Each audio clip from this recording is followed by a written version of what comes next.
Hey everybody. It's early in the morning, but I still got a little video in me. Sorry, I know that might have been a little bit loud. So this was from yesterday. Yesterday at 3 in the morning. I was actually awake when they revealed this stuff. Um, yeah, they revealed a couple more new cards from Night Wanderer, and I just kind of wanted to like talk about a couple of things. I think I really like making these videos because it's like whenever they reveal new cards, I get to talk about like the artists or just like kind of have like a little bit of an overview. Even if it's for like 3 cards, I can get like a little bit of an overview. If it's like a 5 minute video or like a however long it is. Um, so yeah, let's just talk about the. I think the clear star of the show here in this case, I would say that this Inkay is definitely the star of the show. I just really love the colors that this artist used for the Pokemon.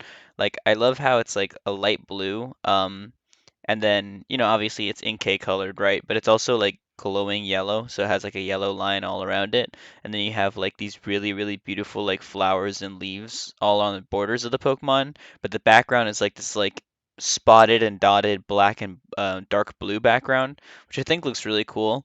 I think the card is supposed to be like Inkay like in the middle, and the sky is behind it. Um, it's either the sky or a pond. I can't really tell. Either way, I think that the card looks really nice. It's actually by a new artist. I was trying to find out where this artist is from. That they have an Instagram, but they don't have a Twitter account. Their name is Mori Yu. Here's some of their artworks. I can't really zoom in. Whenever I zoom in, it tries to make me sign in. Um, but yeah, they're a oh my goodness. They're an Instagram artist, so I do like how their artwork looks. Like especially like even stuff like this. Um, I think it just looks really nice, like overall. Let's see. I don't know. I think that the style is like really good. I know you're kind of getting blocked by this like Instagram pop-up, but if you look at like the bottom left one and the bottom right one, their use of color is really really nice. Like even in this one where it's like a bunch of plants, you would expect the background to be maybe like blue or green or something like that, but they chose like this really striking red, which works well with the character's shirt. Um, yeah, I mean, I'm always looking out for new artists because I'm the art guy, so I look out for the new artworks. But I think that this card looks really cool, and that's all I got to really say about that. Next, I got to talk about Akagi. So Akagi is an artist who I literally never heard of until Paldean Fates came out, and they dropped their first crazy looking card, which was this Palafin art rare. Dude, this card like skyrocketed the entire Paladin Faith set to like new heights because it's just like this one card is just one of the most gorgeous illustrations we've seen in a really long time. And this was this artist's first card, like a shiny Palafin with like a really dark, deep background with some blues, and then you have like the Finizens flying behind the Pokemon. I don't know, this card is just really, really cool. And then they continued. They have a card in Temporal Forces, Mightyena. They have a, I don't know if they did this one. I don't think that's correct. They did the regular Screamtail EX, I know that, which also looks super nice. And then we have a new reveal, which is this Malamar, also by Akagi. Um, I don't know. It's just like it's kind of crazy to me that this new artist has so many really cool cards. They also got this card, which is in the Battle Academy. It's one of my favorite Gen 9 Pokemon low kicks. And then we also have this pre-release Miraidon promo, which is really cool. But also they received an alternate art in Twilight Masquerade, or this is from Crimson Haze, but you get it, same thing.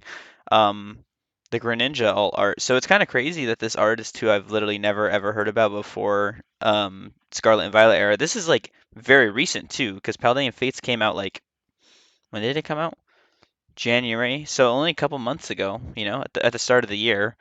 And this artist already has one, two, three, four, five, six. They already have 7 cards, so that's not bad.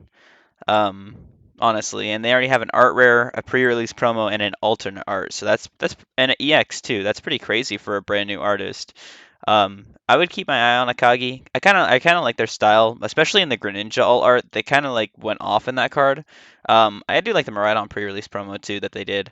But yeah, that's just another artist that I have my eyes on. And it's just one of the 3 reveals. And this card is the 06 plan. 06 is a trainer that nobody probably remembers. Everybody only probably remembers them from the Malamar trainer gallery card that we had in I want to say Brilliant Stars, or no, I think it might be Silver Tempest. let's see. Yes, yes, Silver Tempest. But I feel like people probably only remember this character from the Malamar Trainer Gallery, which makes sense why they're putting Malamar and this character in the same set.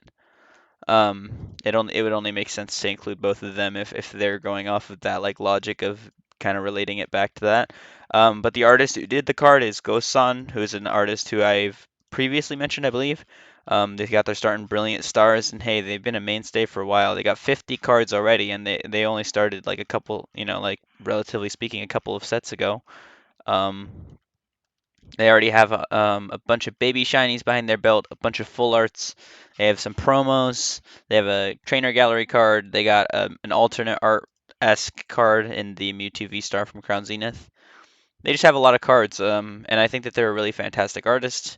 They have one of my favorite cards in the Scarlet and Violet era, the Baby Shiny Caesar from Paldean Fates. I really love that card a lot. And I think Ghost is just a really great artist as well. All three of these cards have something to say about them for sure. And then Shinji Kanda worked on two cards for the set, so we got the Iron Moth here. I love Shinji Kanda's artwork so much. It's just so like it's very abstract. Like I don't know. There's this like really really cool grid pattern that Kanda did for the background. I don't know if you can see that. It's a bunch of like dots. It's like so intricate and so purposeful. It must kind of hurt the image's like quality because it's like so high detail.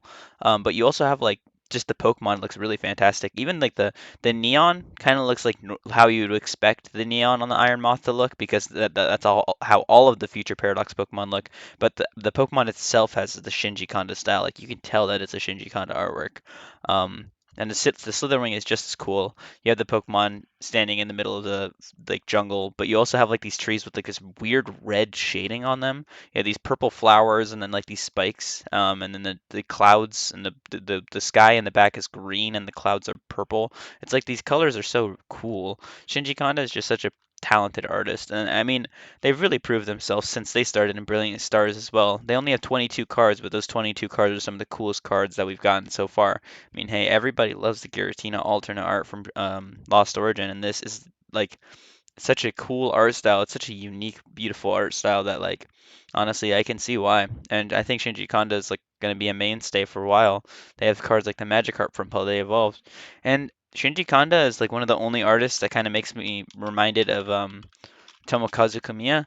Except Tomokazu Kamiya doesn't have as like detailed backgrounds as Shinji Kanda. I would say this is a detailed background for sure. I'm not saying it's not detailed at all. I just think like their style is just slightly different. Like you can just usually tell in the backgrounds. I feel like Shinji Kanda's backgrounds are kind of like absurdist, and Tomokazu's are kind of like I feel like they're kind of like intentional in a weird way.